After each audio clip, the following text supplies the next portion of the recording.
ద్రౌపది ముర్ము గారిని అవమానించిన విషయం ఈ దేశ ప్రజలందరికీ కూడా తెలుసు.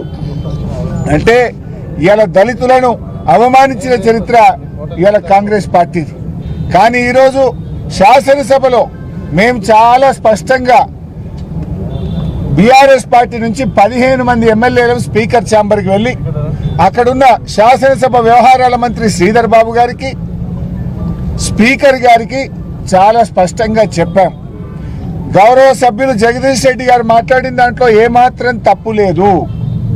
ఒకవేళ మీరు తప్పుందని భావిస్తే అన్ని పార్టీల ఫ్లోర్ లీడర్లను పిలవండి, వీడియో పెట్టి మాకు చూపించండి అని మేము అడిగాం.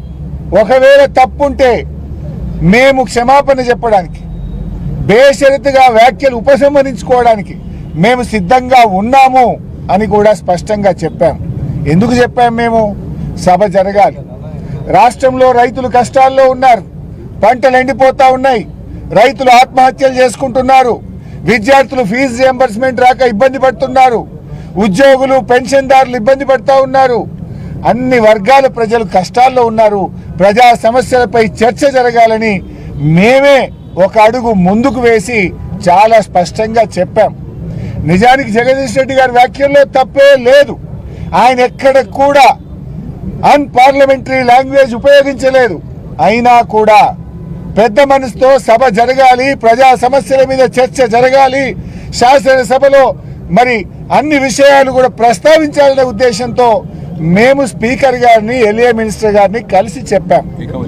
మరి చెప్పినప్పుడు మాకు అవకాశం ఇవ్వాలి కదా. నిజంగా ఉరి తీసేటప్పుడు కూడా నీ చివరి కోరిక ఏందని అడుగుతారు. మేము ముందే పోయి చెప్పడమే కాదు, మీడియాకు కూడా వెళ్ళి మా మాజీ శాసనసభ వ్యవహారాల మంత్రి ప్రశాంత్ రెడ్డి గారు చెప్పారు, మేము స్పీకర్ను, ఎల్ఏ మినిస్టర్ను కలిసాము, మేము క్షమాపణ చెప్తాం, వెనక్కి తీసుకుంటాం, ఎందుకంటే ప్రజా సమస్యల కోసం తప్పు చేయకపోయినా చెప్తామని కూడా స్పష్టంగా చెప్పాం. మీడియాకు చెప్పాం, ఎల్ఏ మినిస్టర్కి చెప్పాం, స్పీకర్ గారికి చెప్పాం. అంటే దీన్ని బట్టి ఏమర్థమవుతుంది? పథకం ప్రకారంగా ముందే మీరందరూ కూడా అనుకొని బీఆర్ఎస్ పార్టీకి అవకాశం ఇవ్వకుండా, జగదీష్ రెడ్డి గారికి అవకాశం ఇవ్వకుండా, ఒక కుట్రతో బీఆర్ఎస్ గొంతు నొక్కాలని, బీఆర్ఎస్ ప్రశ్నిస్తే, బీఆర్ఎస్ సభలో ఉంటే వాళ్ళ తప్పిదాలన్నీ బయటకు వస్తాయని ఉద్దేశపూర్వకంగా ఇవాళ జగదీష్ రెడ్డి గారిని సస్పెండ్ చేశారు. ఇవాళ ఆ సభలో వారు ఒక విషయాన్ని ప్రస్తావించారు. కౌలన్ షెట్గర్ పుస్తకంని తీసి సభలో మాట్లాడారు. వాళ్ళు చేసిన ఆరోపణ ఏంది? ఏకవచనం వాడారు అన్నారు. నిజానికి మా జగదీష్ అన్న ఏకవచనం వాడలే, మీ అన్నాడు తప్ప నువ్వు అనలే, నీ అనలే, మీ అన్నారు. మీరు మీకే కాదు, ఈ సభ అందరికీ ఆయన పెద్ద మనిషి, స్పీకరు, సభ అందరికీ పెద్దవాడు, అందరి గురించి మాట్లాడాలని చెప్పే ప్రయత్నం చేశారు తప్ప ఏకవచనం వాడనే లేదు.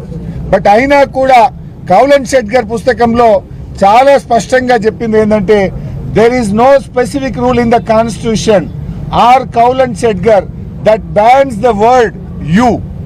అంటే ఏకవచనం వాడని కాన్స్టిట్యూషన్ లో కానీ, కౌలన్ షెట్గర్ ఏదైతే మనం పార్లమెంట్ లో, శాసనసభల్లో ప్రామాణికంగా తీసుకునే పుస్తకంలో ఎక్కడ కూడా ఆ పదాన్ని బ్యాన్ చేయలేదు అని చాలా స్పష్టంగా చెప్పారు. మేము ఏకవచనం వాడనే లేదు. ఒకవేళ మీరు ఆరోపిస్తున్నట్టు వాడినా దాని ప్రకారంగా కూడా అది కరెక్ట్ కాదు అని చెప్పి చాలా స్పష్టంగా ఇందులో చెప్పబడ్డది. అంటే ఇవాళ మీరు ప్రతిపక్షం యొక్క హక్కులు కాలరాసే విధంగా మీరు ప్రయత్నం చేస్తున్నారు. ప్రశ్నించడమే తప్పు. బయట ప్రశ్నిస్తే కేసులు, అరెస్టులు, శాసనసభలో ప్రశ్నిస్తే గొంతు నొక్కుడు, సస్పెన్షన్లు. ఇదేనా మీ ప్రజాపాలన? రాహుల్ గాంధీ గారు మీరు చెప్పే రాజ్యాంగ పరిరక్షణ ఇదేనా? నేను రాహుల్ గాంధీ గారిని అడుగుతా ఉన్నా. ఈ రాష్ట్రానికి ఇన్ఛార్జిగా వచ్చిన మీనాక్షి నటరాజన్ గారు ఏమన్నారు? ప్రశ్నించడం, ధర్నాలు చేయడం, నిరసించడం ఇది ప్రజాస్వామ్య హక్కు అన్నారు. ఇవాళ మేము అడిగింది, మా జగదీష్ ఏమడిగిండు? పంటలు ఎండుతున్నాయని, గవర్నర్ చేత తప్పులు చెప్పించారని, ప్రజలు కష్టాలు పడుతున్నారని, ఇదే కదా మేము చెప్పింది. అంటే ఒక అప్రకటిత ఎమర్జెన్సీని తలపించేలాగా ఇవాళ ఈ రాష్ట్రంలో కాంగ్రెస్ పాలన ఉంది. ప్రశ్నించే వారిని పగబట్టే విధంగా ఈ రోజు కాంగ్రెస్ పాలన ఉంది. ఈ ప్రభుత్వం ఏకపక్షంగా వ్యవహరిస్తూ ప్రతిపక్షాల యొక్క హక్కులు కాలరాస్తుంది, ప్రతిపక్షం యొక్క గొంతు నొక్కే ప్రయత్నం చేస్తా ఉంది. ఇదంతా డైరెక్షన్ అంతా రేవంత్ రెడ్డి, యాక్షన్ అంతా శ్రీధర్ బాబు. చాలా స్పష్టంగా కనబడ్డది. పావు గంట కోసం సభను వాయిదా వేసి ఢిల్లీలో ఉన్న రేవంత్ రెడ్డితో మాట్లాడి ఆయన ఆదేశాల మేరకు ఇవాళ జగదీష్ రెడ్డి గారిని సస్పెండ్ చేసేటువంటి ప్రయత్నం చేశారు. నేను అడుగుతా ఉన్నా, ఇదెక్కడి పద్ధతి? ఇవాళ మీరు అంబేద్కర్ దగ్గర పోయి నిరసన చెప్పుదామంటే దానికి కూడా తాళం వేసి పెట్టిండ్రు. ఇక మీకేదో దళితుల మీద గౌరవం ఉందని నటిస్తున్నారు. ప్రపంచంలో ఎక్కడ లేని విధంగా కేసీఆర్ గారు ఇంత పెద్ద విగ్రహం కట్టిస్తే ఆ అంబేద్కర్ కు నివాళులు అర్పించడానికి, ఆ అంబేద్కర్ కు దగ్గరికి వచ్చి చూడడానికి వచ్చే వాళ్ళకు చూడకుండా అంబేద్కర్ ను ఇవాళ బంధించేసే ప్రయత్నం చేసిండ్రు. రేవంత్ రెడ్డి గారు కనీసం ఇంత పెద్ద అంబేద్కర్ విగ్రహం కడితే ఒక్కనాడు వచ్చి మీరు పూలదండేసినారా?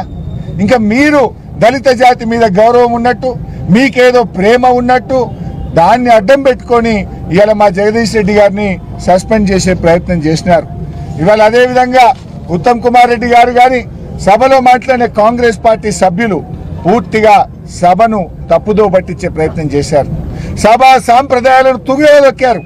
సభలో ఎప్పుడైనా ఇలాంటి పరిస్థితి వస్తే ఫ్లోర్ లీడర్స్ అభిప్రాయం తీసుకుంటారు, స్పీకర్ ఛాంబర్కి పిలిచి మాట్లాడతారు. ఆ సభ్యుడికి అవకాశం ఇవ్వాలని కూడా రూల్స్ బుక్